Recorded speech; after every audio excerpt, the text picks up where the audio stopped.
신라 때 그 젊은 나이에 죽임을 당했던 이차돈 스님 21살인가 세상을 떠났다고 그럽니다. 부처님 말씀 전하다가 그랬는데 그 이차돈 스님이 도 깨친 게요 다른 걸로 깨친 게 아니요. 부엌에서 밥 짓다가 누가 인기척에 스승인 은사 스님하고 단둘이 조그마한 절에서 살고 있었는데 누가 찾아오는 인기척에 거기 귀 기울이다가 그 솔가루 솔잎파리로 이렇게 밥을 짓다가 거기에 불씨가 잠잠해지 꺼지니까 바글바글 끓던 국과 둘이 먹는 밥을 얼마나 솥단지에다 했다고 하겠습니까? 그게 편안해진 걸 보면서 뭐라고 했느냐? 타던 물이 꺼지니 끓던 물이 잠잠하네. 멋지다. 에이?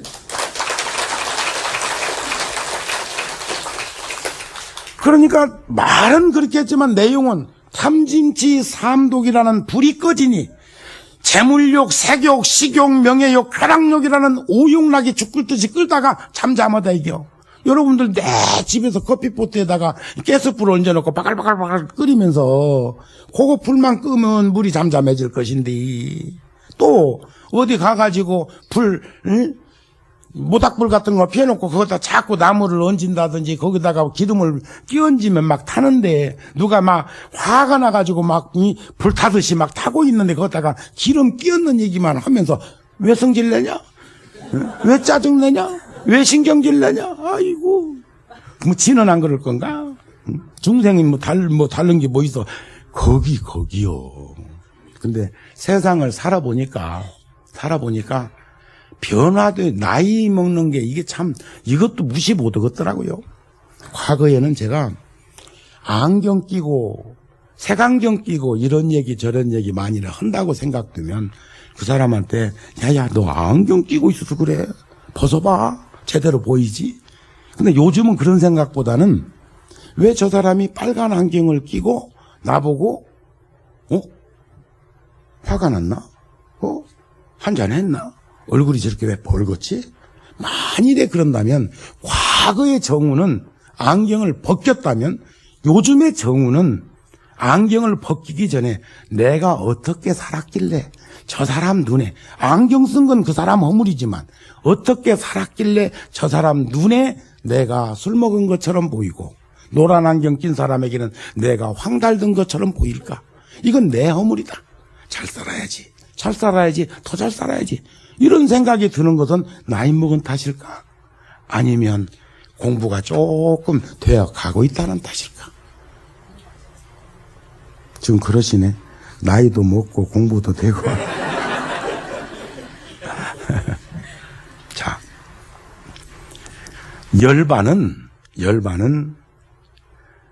번뇌를 끊으면 해탈이요. 번뇌가 일어나지 않으면 열반인데 열반은 해탈이요. 해탈이 열반이고 열반은 고요함이요. 열반은 나를 내세우지 아니함이고 열반은 법열이 아까 시열이 아니라고 그랬습니다. 법열 내면에서부터 일어나는 법열이고 열반은 욕심을 여인 것이고 열반은 조건 없는 사랑이고 열반은 탐욕을 떠난 것이고 열반은 생사의 고를 여인 것이고 열반은 실효불성이고 열반은 공함조차도 여인 것이다. 공함 색즉시공 공즉시세 가면 색은 있는 현상, 공은 있는 그대로.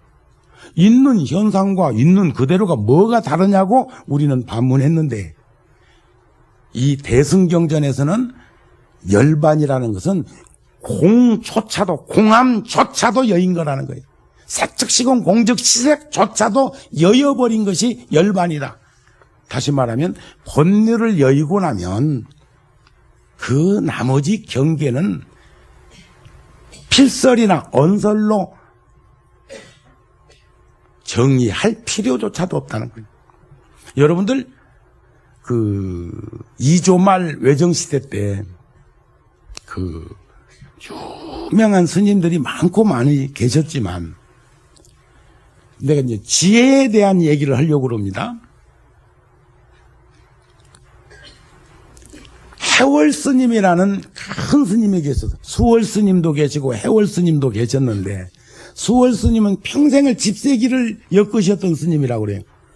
볏짚으로 이런 왕골로 해가지고 길손 떠나는 사람들에게 그 집세기 나눠지는 것을 평생 살았는데 후대인들이 얘기할 때 그 스님을 최고의 수행정진 잘한 스님이다 이런단 말이요.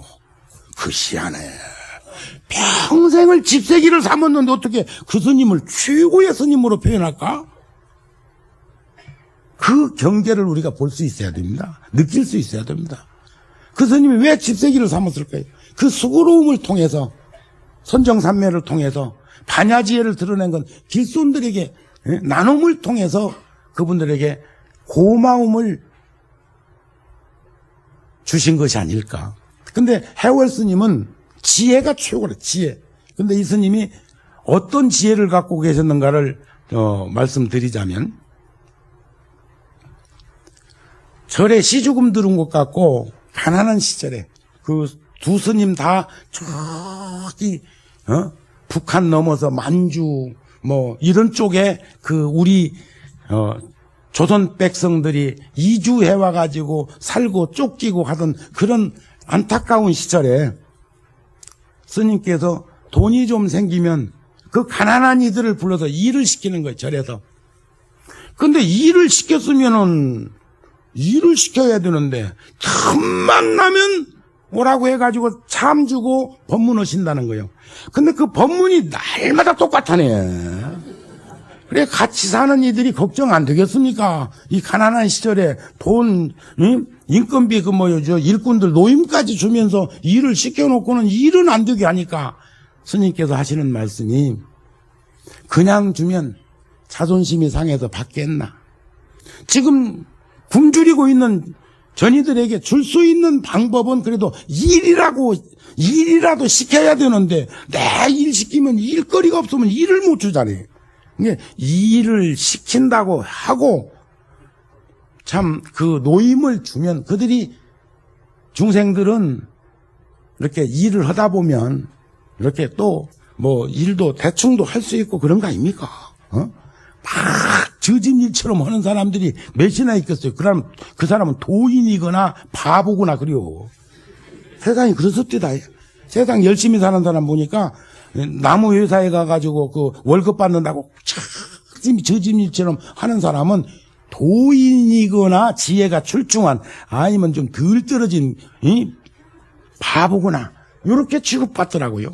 근데 스님이 한 번은 가지고 있는 논 단마지기를 5마지기를 팔아가지고 비탈진 그 산에 개간을 했는데 개간해놓고 보니까 그러니까 그 일꾼들 불러다니 한 거예요.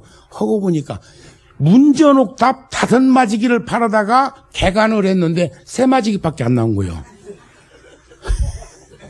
이건 계산으로는 이건 잘못된 거 아닙니까? 현실적으로는. 그런데 큰 스님께 누가 걱정이 돼갖고 따지니까 밥 빌려다가 죽 써가지고 집에 강아지도 못 준 일이 생겼으니까 그랬더니 스님이 하시는 말씀이 5마지기는 우리 손을 떠났어도 5마지기는 있는 거 아니냐 이거요. 그렇죠? 그건 누가 농사를 지어도 짓는단 말이에요. 주인만 달라졌지 소유 개념만 털어버리면. 그렇지만 나는 비탈진 곳에다가 서마지기를 벌었지 않냐 이게요. 이게 지혜요. 이건 지식이 아닙니다.